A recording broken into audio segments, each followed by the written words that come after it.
Բարոյ սիրելի հայրենակիցներ, եթերում կրկին քաղաքական խաչմերուկն է,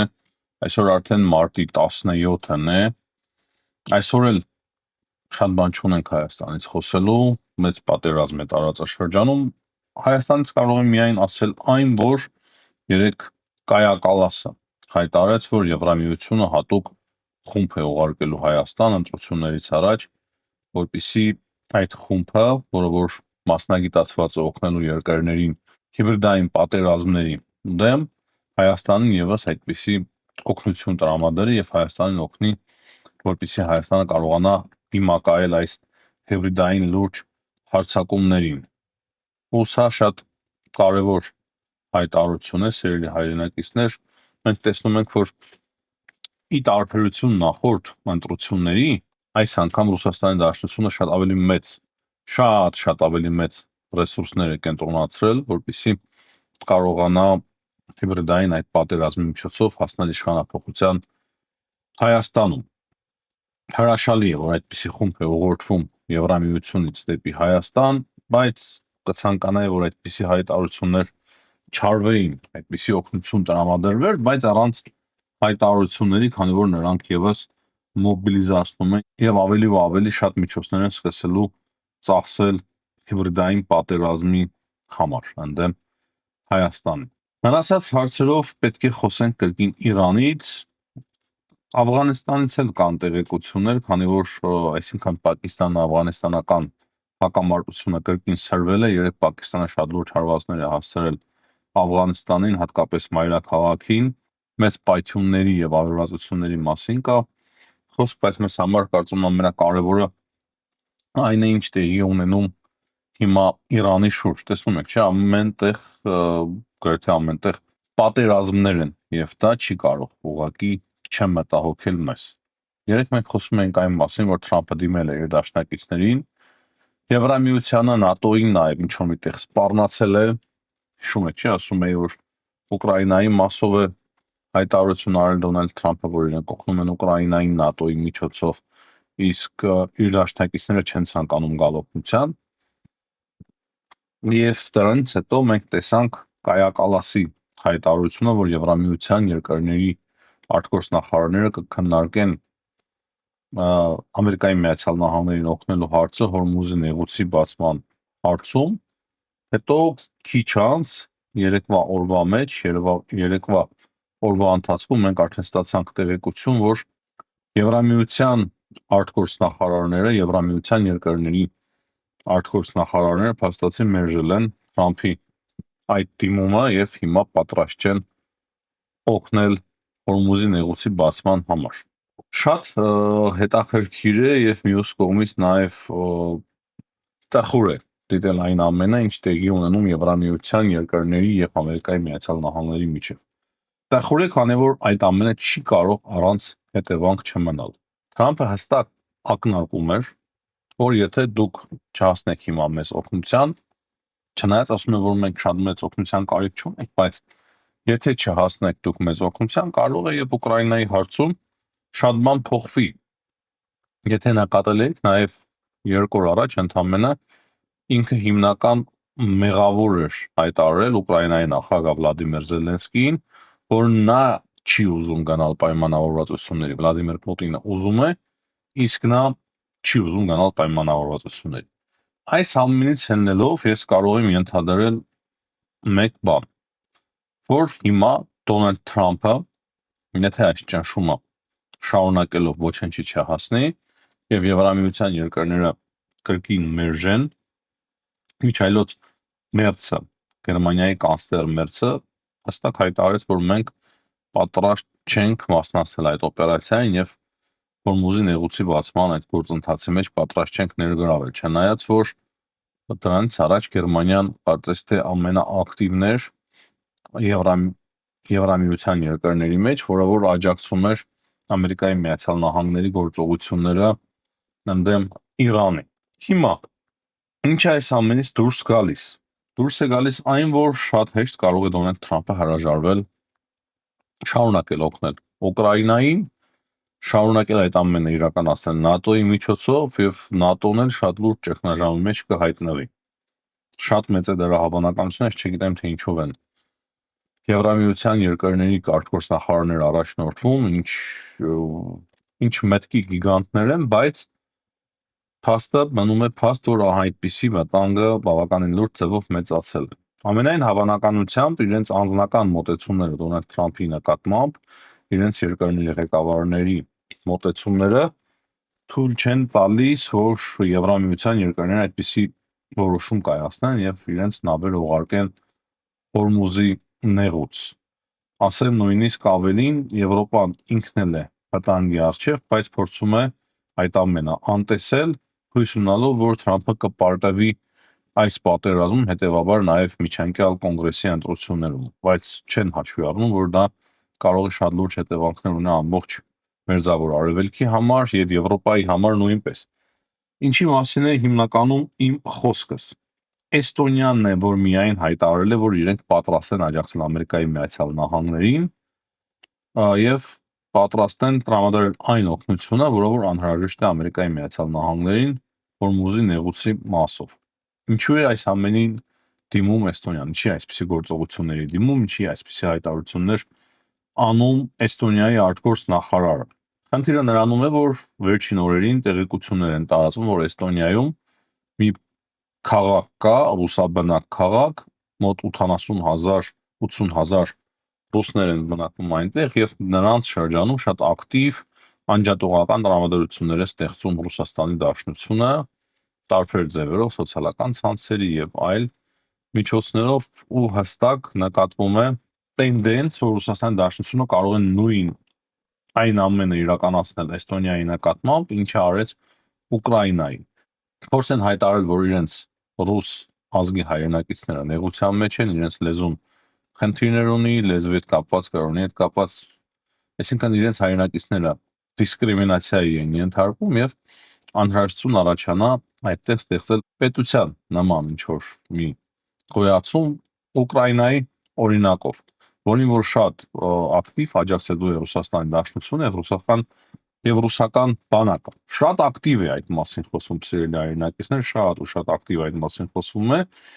Չգիտեմ այդ ամենից ինչ է դուրս գալու, Էստոնիան ՆԱՏՕ-ի անդամ երկիր է, շատ խորացած չեմ այդ թեմաների մեջ, այսինքն չեմ կարող 100%-ով ասել բան իրոք հնարավոր է թե չէ, բայց մեկ բան փաստ է, որ Ռուսաստանի Դաշնությունը Վլադիմիր Պուտինի գլխավորությամբ տեսնում է, որ ճաքեր են առաջանում ՆԱՏՕ-ի մեջ, ՆԱՏՕ-ի երկրների հարաբերությունների մեջ, հատկապես Եվրամիության եւ Ամերիկայի Միացյալ Նահանգների մեջ, եւ դրա համար ամեն ինչ էլ հնարավոր եւ հավանական ենք համարում։ Եվրոպան բնականաբար չի հասցրել այս տարիների ընթացքում զինվել այնպես, ինչպես որ պետք է զինվեր, Մակրոնը շատ հայտարարություններ է անում այդ մասին եւ ոչ միայն Մակրոնը, Գերմանիայից էլ ենք լսել, Մեծ Բրիտանիայից էլ, բայց չենք տեսել, որ որևիցե լուրջ ինչ-որ կոնկրետ քայլերի դիմեն։ Դրա համար վտանգները իմ պատկերացմամբ այնուամենայնիվ իրական են կամ օրեցօր, եկեք այսպես ասենք, կամ օրեցօր դրանք ավելի ու ավելի ռեալ ու իրական են դառնում։ Կարող է ոչ հիմա, ամիսներ կամ տարիներ անց արդեն այդպիսի խնդիր իրոք առաջանա։ Դրա համար Էստոնիան շատ խելացի է վարվում եւ հայտարարում է, որ իրենք պատրաստ են աջակցել Ամերիկայի Միացյալ Նահանգներին։ Կոնկրետ ինչ կա Իրանի շուրջ այս պատերազմից, կարող եմ ասել, որ Իսրայելի եւ Ամերիկայի Միացյալ Նահանգների ավիացիան կրկին հարվածներ է հասցնում իրանական տարբեր օբյեկտների, շատ ակտիվ հարվածներ, իրանցիները իրենց հերթին հրթիռներ եւ դրոններ են արձակում Պարսից ծոցի երկրների ուղղությամբ, Իսրայելը այդ մասին գիտեք, այսինքն այստեղ մեծ հաշվով շատ բան փոփոխվել չէ, բայց կարևոր է կարծում եմ նշել այն, որ երեք իսրայելական բանակը հայտարարել է, որ իրենք հարված են հասցրել եւ պայթեցրել են Իրանի հոգեվոր առաջնորդի ինքնաթիռը։ Հիմա ինչ է դա նշանակում, դժվար է ասել, քանի որ այսինքն այն իմաստով, որ խոսք կար Իրանի հոգեվոր առաջնորդին տեղափոխել են Մոսկվա, բայց այդ տեղեկությունները ոչ ոք չի հաստատել։ Հիմա սա կարող է նշանակել այն, որ եթե նույնիսկ ծրագիր կար տեղափոխելու Մոսկվա, հիմա իրենք չեն կարող տեղափոխել Մոջթաբա Խամեյնիին Մոսկվա, կամ հնարավոր է ինքը եղել է ինքնաթիռի մեջ, չնայած այդ մասին չի խոսվում։ Միջազգային մամուլը կրկին փորձում է հասկանալ, թե ինչ է իրականում տեղի ունեցել Մոջթաբա Խամենեիի հետ, ինչ ասես նրա մասին չեն խոսում, հիմա էլ ասում են, որ Ամերիկայի արտաքին հետախուզությունը պարզել է, որ նա գեյ է եւ այդ մասին զեկուցել են Թրամփին եւ Թրամփը բարձրաձայն սկսել է ծիծաղել, բայց այդ ամենը հիմնականում պատերազմի վրա չազդող տեղեկություններ են, նույնիսկ Իրանում կան նշանակումներ, որոնք որ արվում են իբր Մոջթաբա Խամենեիի կողմից։ Եվ ինչպես արդեն նշեցի, Ամերիկայի Միացյալ Նահանգները հիմնականում կենտրոնանում են հիմա կոալիցիա ձևավորելու վրա Հորմուզի նեղուցի մասով, այսինքն Դոնալդ Թրամփը այդ ծրագրից չի հրաժարվում եւ հիմա աշխատում է այլ երկրների ուղղությամբ։ Տեսնենք թե ով է միանալու Դոնալդ Թրամփին։ Ես նաեւ չեմ բացառում, որ մեծ ճնշումների հետևանքով Եվրամիության մի շարք երկրներ միանան։ Չեմ բացառում, չեմ էլ կարող ասել, որ դա տեղի կունենա։ Այս պահի դրությամբ մերրումը կա Եվրամիության մի շարք երկրների արտգործ նախարարների։ Բայց ինչպես տեղեկացնում են Axios-ը, դա միակ ծրագիրը չէ Դոնալդ Թրամփի եւ Հորմուզի նեղուցի վերահսկողության համար հստակ դիտարկվում է Խարկ կղզու գրավումը Ամերիկայի Միացյալ Նահանգների կողմից, այսինքն զինվորականների մասնակցությունը կոնկրետ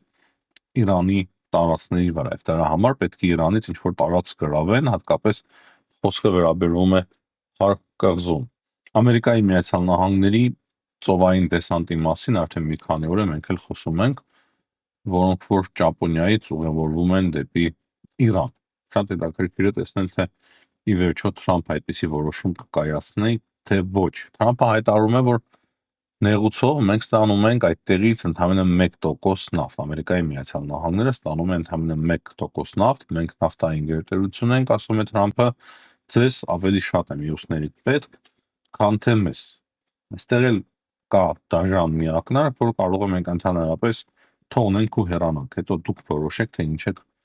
անում։ Հիմա կարևոր հարցերից մեկը նաև այն է, թե արդյոք բանակցություններ վարում են Ամերիկայի Միացյալ Նահանգները Իրանի հետ, թե ոչ։ Ըստ Թրամփի, այո, այդպիսի բանակցությունները վարվում են, բայց դեռևս Իրանը այդքան էլ պատրաստ չէ գալ համաձայնության, բայց իրենք հասկանում են, որ պետք է խոսեն, ով որ ավելի ու ավելի մոտենում են այն գաղափարին, որ պետք է գնան պայմանավորվածությունների, բայց ըստ Դոնալդ Թրամփի դեռևս նրանք պատրաստ չեն։ Ինքը բերում է այն թվերը, թե ինչքան ինչ են ոչնչացրել 90%-ով հրթիռային ծրագիրը, 95%-ով տուրնային ծրագիրը, մոտավորապես այսպիսի թվեր է ներկայացնում Դոնալդ Թրամփը, բայց նույն ժամանակ Իրանի ազգային անվտանգության խորհրդի ղեկավար Ալի Լարիջանին հայտարարությամբ եւ կոչով է դիմում մահմեդական աշխարհին, սա կարծում եմ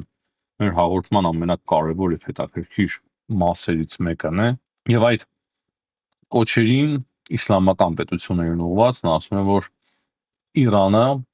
բախվեց ագրեսիայի Ամերիկայի Միացյալ Նահանգների եւ Իսրայելի կողմից, մեծ եւ փոքր սատանաների կողմից եւ շատ ակտիվ լուրջ դիմադրություն է ցուցաբերում այդ երկրներին եւ նրա խոսքերով Ամերիկայի Միացյալ Նահանգները եւ Իսրայելը սպանել են իրենց հոգեվոր առաջնորդին, իսլամական աշխարհի կարևոր հոգեվոր առաջնորդներից մեկն է։ Մոտավորապես այս ձև է ինքը իր կոչը հղում եւ ասում է, թե դրանից հետո որևիցե մեկը ձեզանից արձագանքել է, թե չէ։ Մահմեդական երկրներից մեկը որևիցե մեկը արձագանքել է, թե չէ, հետո ասում է, որ նույնիսկ մի մասը փորձում է ինչ որ միտեղ արդարացնել Ամերիկայի Միացյալ Նահանգներին, պաշտպանել, ասում են, թե ինչի մեր երկրների տարածքի վրա գալիս են հրթիռներ, բայց չէ որ ձեր, ասում է, տարածքներից, որտեղ տեղակայված են Ամերիկայի Միացյալ Նահանգների ռազմաբազաները, գալիս են մեր նկատմամբ գալիս են եւ հասցվում են հարվածներ։ Եվ նրա խոսքերով իրենք կշարունակեն պայքարը այս սատանաների դեմ, նույն ժամանակ հիշեցնելով Մուհամեդի խոսքերը, որ Մուհամեդը ասում էր, որ եթե դուք չեք արձագանքի մուսուլմանների վրա հարձակումը, դուք ուրեմն մուսուլման աշխարհի ներկայացուցիչ չեք։ Եվ վերջում այդ կոչի հստակ ասում է, որ դուք մտածեք իսլամական աշխարհի ապագայի մասին։ Մենք չենք ցանկանում, որպեսզի ղեկավարենք ձեր երկրները, հիմնականում արաբական երկրներին երևի այս կոչը ուղղված, եւ Ամերիկայի Միացյալ Նահանգները եւ Իսրայելը երբեք ձեր բարեկամը չեն լինի եւ դուք էլ այդ մասին գիտեք։ Այսինքն կոչը ուղղված է հիմնականում մահմեդական բոլոր երկրներին, որոնք որ չեն արձագանքել այս պատերազմին եւ փորձում է այդ կոչով հստակ սրբազան պատերազմի ոչ եւ տեսք տալ այս պատերազմին։ Եվ սա առաջի փորձը չէ Իրանի։ Իրանը արդեն քանի օր է, ինչպես ինչ որ պատերազմը սկսվել է, փորձում է ամեն ինչ անել, որպեսզի ձև տա նրա թե տեղի ունեցողը կառավարական պատերազմ է։ Եվ դրա համար հիմա Դոնալդ Թրամփն էլ հայտարարում է, որ եթե մենք չհարվածեինք Իրանին, նրանք ատոմային ռումբ կստեղծեին եւ կսկսեին մեծ կառավարական դաժան պատերազմ այդ ատոմային ռումբի օգտագործումով։ Թուրքիայի արտգործնախարարությունը հստակ դատապարտել է Իսրայելի ռազմական գործողությունները ցամաքային հատկապես Լիբանանի ուղղությամբ։ Եվ մեկ հետաքրքիր լուր նույնպես Axios-ը տեղեկացնում է, թե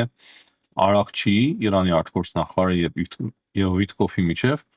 բանակցություններ են տեղի ունենում Իրանի շուրջ, չնայած որ շատ արագ շտապել է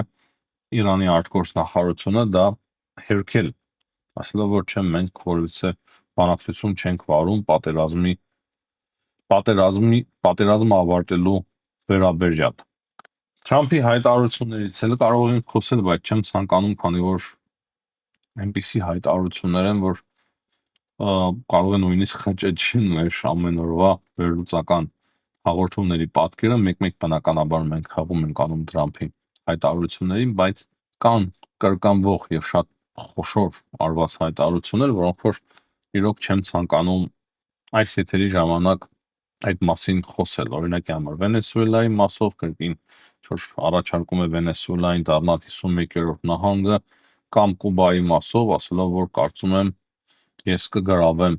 Կուբան, ես կարող եմ այն ազատագրել կամ գրավել ու կանեմ նրա հետ ինչ որ ցանկանամ։ Այսպիսի հայտարարություններ է անում Դոնալդ Թրամփը, որոնց մասին որ իրոք ցանկություն չկա այս պահի դրությամբ խոսելու։ Հաջողություն եմ մաղթում բոլորին, ցտեսություն կհանդիպենք։